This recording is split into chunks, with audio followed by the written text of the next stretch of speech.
Hey everyone. So it seems like World of Tanks have caught us off guard today with a video about upcoming changes, which look to be next year. Some things we may have had an idea about, quite a few things we had no idea about, which look quite exciting. This video is getting a little bit of hype at the minute. So what I'm going to do, I'm going to watch the video. I've watched it once, give you my opinion and feedback as we go through it. So here we go. Coming next year. Actually, this we've already got. We do already have the Winter Arcade. This started today, actually. This does look exciting. Steel Hunter. Steel Hunter's making a return. I didn't really play Steel Hunter last time. I didn't like the concept. I'll be playing it a lot this time for sure. Now I know a bit more about it, having watched people playing it. Steel Hunter Reborn. Not sure what that is. There's next to no info. I'm wondering if alongside Steel Hunter, this is going to be like a team death match. Maybe. The Reborn word, I'm not sure what that indicates. But it says with bots. Again, Steel Hunter Reborn. Says at the bottom next to me. With bots. Again, not sure what to make of that. What exactly that's going to entail. But again, could be interesting. It's always good to have new modes. So I'm glad this is happening once again. Respawns, which again makes me think of Team Deathmatch.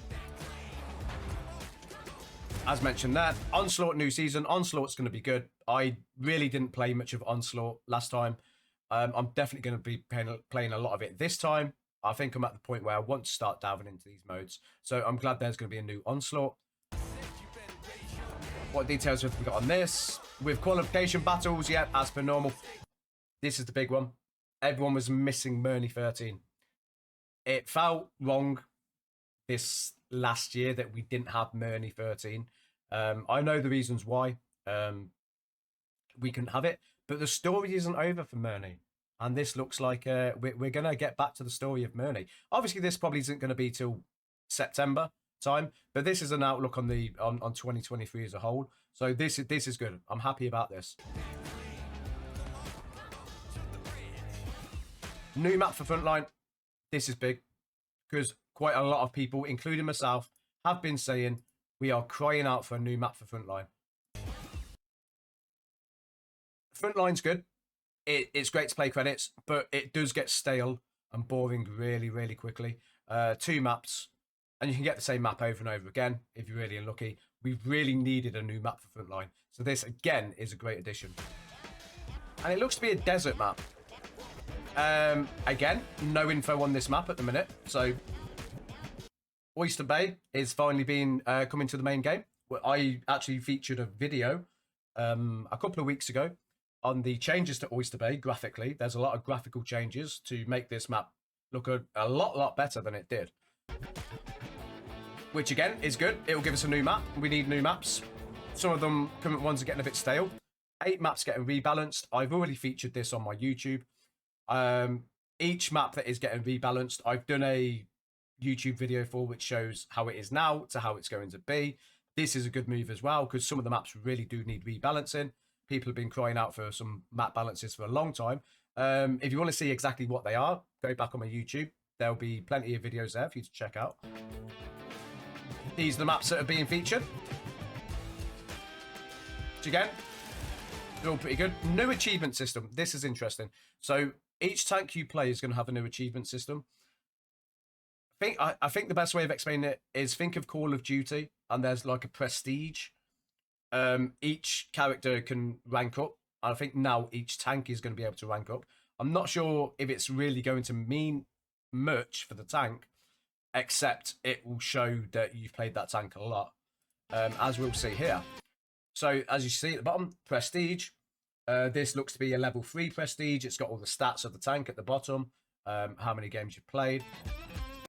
Obviously, this is it runs up. I'm guessing this will, yeah, it goes to level 100. I don't know what would happen as you progress. It looks to be you've got camos every 20 levels. Don't know what the camos will be, whether they will be specific to the tank or whether they will be generic ones. I don't know, but there's going to be 100 levels, which it just gives something new to the tanks that you enjoy playing. I don't mind this. So it's a nice addition. Again, it will show in the game. If you have this turned on, which I'm assuming you'll be able to turn it on and off, it will show how many games people have, well, how much prestige people have got in each tank, which might give you an indication of how good they are in each tank, which, again, potentially a very good change. Improved crew system. Right, okay, so this is probably the big one. Crew 2.0 was shelved in the form that we knew. It was pretty much hated. So what we've got now is every commander has been given 6th Sense, which is a great addition.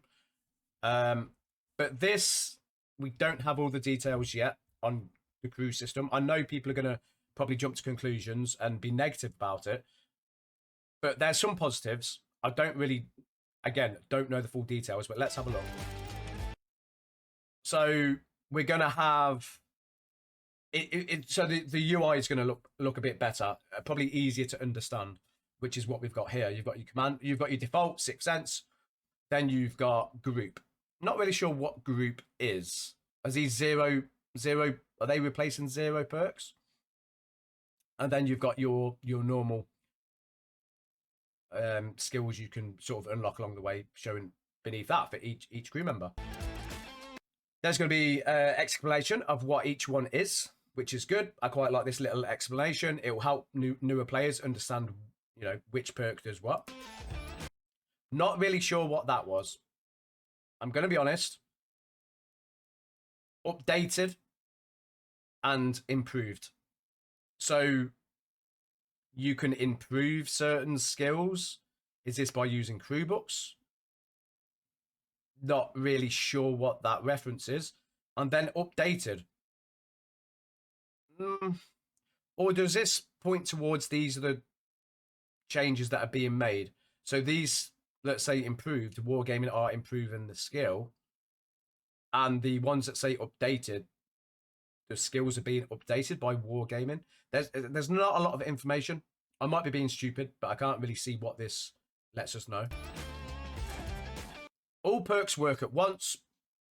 A good change. Nice. It's a nice, simple thing. Don't think that needs explaining. I think everyone's going to understand what that means. So this is how we currently look. We know this page well. 1 crew for 3 tanks. This is a great addition, which a lot of people have overlooked with the talk of Crew 2.0. This was something that people didn't mention. So a lot of people, when they go up secretary lines, they move their crew from one tank to the next tank, and that leaves the previous tank with no crew, which isn't good if you want to go back and play those tanks. So looking at this, 1 crew for 3 tanks. So when you're going up tech trees, you can potentially have the same crew in your tier 5, 6, and 7 tank, and then put a new crew in your tier 8 tank and have that for your tier 9 and 10 tank. So you're going to get much more XP if you're playing certain tech tree lines, because the same crew are among 3 tanks. I assume at this point they can still be moved into premium tanks for free. I don't think that will be changing, but this is a big improvement. Rather than having an individual crew for every single tank, you can have a crew spread around 3 different tanks, which I think, again, a major improvement. Without penalties. So it looks like the UI is being improved again to make things easier to see, easier to understand. A few more stats there, which is nice to see. Final moment camera. Now this I've been running as via Aslan's mod pack. It's not this exact mod or this edition, but I have something called Final Hits, which shows in battle the final 3 shots that I took to see how I got penned, where the shot come from, and exactly where it hit. It looks like Wargaming are adding this in. The final moment camera, which let's have a look at. So it looks like it is going to show. It is going to show that's your shot or the enemy's shot, exactly the line it took and where it is going to have hit. So you can now go, rather than saying, how did I possibly get shot there? I was below cover, or I was behind terrain. This is now going to show exactly how that shot happened. From both points of view, I believe. Yeah, from both points of view. There we go. And it will show where the shot hit. So it's gonna make make things a lot simpler to work out how you got shot and where the shot come from. There you go. Lower plate. And the stats and information that you're going to need. Another good addition. Vehicle rebalance. We know this has been happening for the past few months. A lot of tanks are being nerfed or buffed as needed. This is still an ongoing thing, which again is good because some tanks need it. New vehicles. So Japanese. We see a Japanese flag. Heavies and tank destroyers. I don't expect it will end at the Japanese tanks, but this is the preview. It's showing Japanese are going to be getting heavies and tank destroyers by looks of this video, which again is good. And I'm sure there'll be other lines for other countries as well. And new mechanics. Okay, let's see what these new mechanics are. I did see this video and I still can't quite work out what is happening and why this is an obscene machine gun. But let's have a look at it.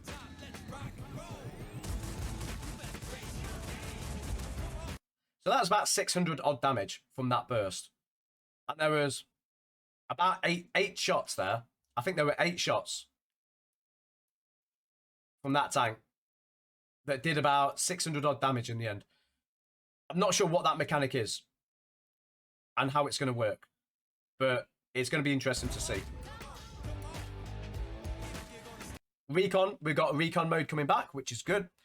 We all love recon, even though technically the last recon featured a lot of maps, and I think we're only seeing Oyster Bay. So I'd like to see some more of the maps coming from the previous recon, but hopefully this is going to feature some of them and some new maps. This is good. Some of the maps they're going to be night maps. So maps set at night to make the whole battlefield darker. I really like this. I think I'd love to see in Wilder Tanks. Not every map is daytime. Not every map has clear weather.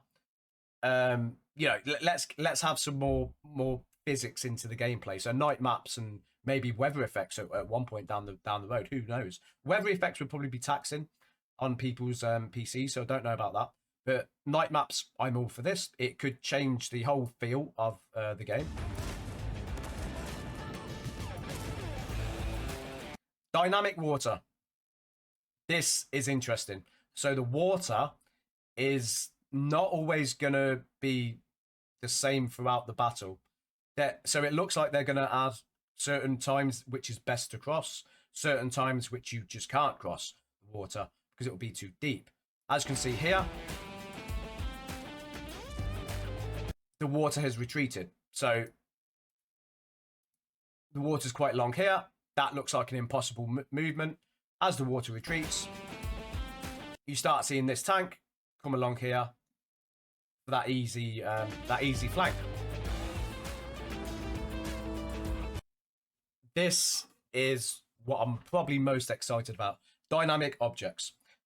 So think about if you ever played Battlefield, the buildings that were destructible, objects that were destructible to change the feel and look of the map, make it play differently. It looks like we're getting that in Wilder Tanks. So here we see a boat coming in that's on fire. It's going to collide into this warehouse or port, which is going to completely change the dynamic of that part of the map.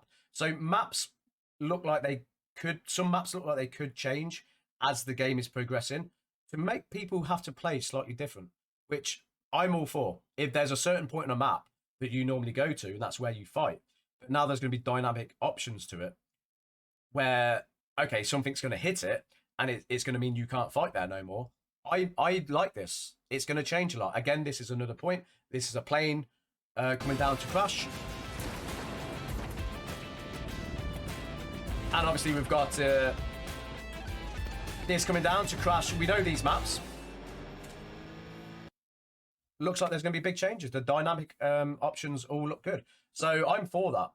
As a recap on that, the fact that you can be fighting in a game, and then something can crash, where it be the blimp, the plane, or a boat, and change that whole area to make the fight different. I think that's good play. It looks like next year's going to be quite exciting for World of Tanks. I know people are going to probably look back on this video and try and pick out the negatives. And yeah, please do that. But please also mention the positives. There's some good things that look like they're coming to the game. The crew system is probably what people are going to jump on the most here, but there's not a huge amount of information about it. So I'm going to post this video. Feel free to discuss either on my Discord or on YouTube here. I will be streaming as normal on Twitch, so feel free to jump in and discuss there. I'll leave all the links below, and thank you for watching, and everyone, happy holidays.